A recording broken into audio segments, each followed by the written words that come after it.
네, 오늘 제가 준비한 아는 척은 이제 킬링디어가 모티브로 하고 있는 신화의 내용과 함무라비 법전에 대한 내용입니다. 이 영화에서 보면 마틴의 정의는 상당히 기괴하다고도 할 수 있을 것 같아요. 영화 후반부에서 마틴이 스티븐에게 자신이 생각하는 정의를 설명하는 장면이 있는데 혹시 기억나시나요? 무슨 장면인지? 팔 물어뜯는 그 장면 말씀하시는 거 맞죠? 네, 맞아요. 마틴이 스티븐의 팔을 물어뜯으면서 이 상황을 해결하기 위한 방법은 자신의 팔을 물어뜯는 수밖에 없다고 말을 합니다. 마틴의 정의관은 한마디로 말하면 눈에는 눈, 이에는 이라는 말이 딱 어울리는 바빌로니아의 함무라비 법전을 형상화한 것 같죠. 이 함무라비 법전에 대해서 그래서 소개를 좀 해드리자면 바빌로니아 왕조에서 만들어진 법전인데요. 바빌로니아 왕조는 메소포타미아 지역을 기반으로 하고 있습니다. 이 메소포타미아 지역이 땅이 엄청나게 비옥하다고 해요. 그래서 이 땅을 두고 여러 민족 간의 경쟁이 치열했었다고 합니다.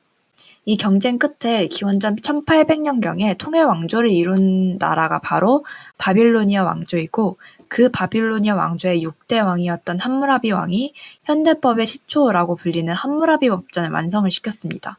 이 함무라비 법전은 거대한 현무암 돌기둥에 쐐기 문자로 새겨진 법전인데 이 법전의 맨 윗부분에는 의자에 앉아있는 태양신 샤마쉬가 그 앞에 서 있는 함무라비 왕에게 법전을 하사하는 장면이 새겨져 있다고 합니다.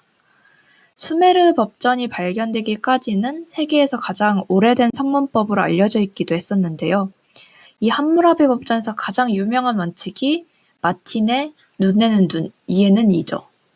함무라비 법전은 총 282조의 법률로 구성이 되어 있는데 이 중 제196조에는 만일 사람이 평민의 눈을 상하게 했을 때에는 그 사람의 눈도 상해져야 한다. 제200조에는 만일 사람이 평민의 이를 상하게 했을 때에는 그 사람의 이도 상해져야 한다라고 명시가 되어 있어요.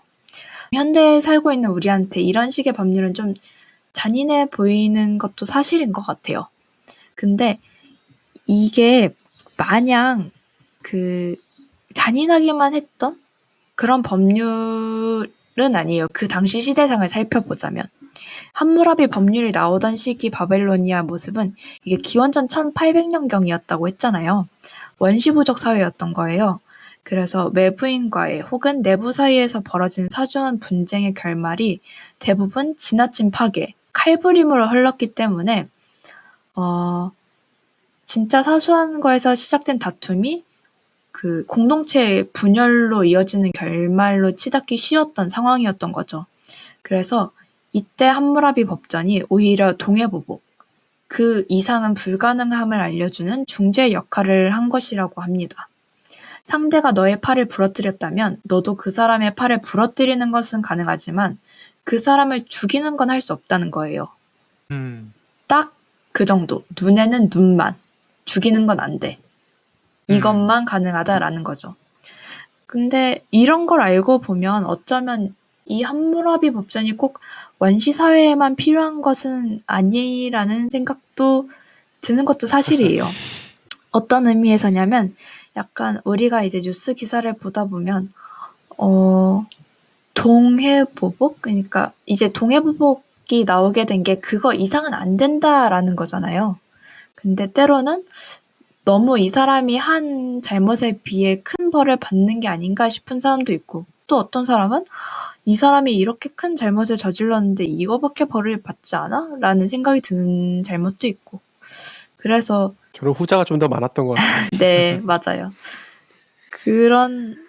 그리고 이제 후자에서 가장 화가 나는 건 그 사람이 벌을 받지 않게 되는 배경에 그 사람의 어떤 사회적인 지위나 권력이 작용했기 때문인데 뭐 그런 거를 생각을 해보면 이 정도의 원칙이 꼭 원시 사회에만 필요한 건가 하는 생각이 드는 것도 사실입니다. 네, 이렇게 함무라비 법전에 대한 내용을 끝으로 저희 아는 척은 여기까지 하도록 하겠습니다.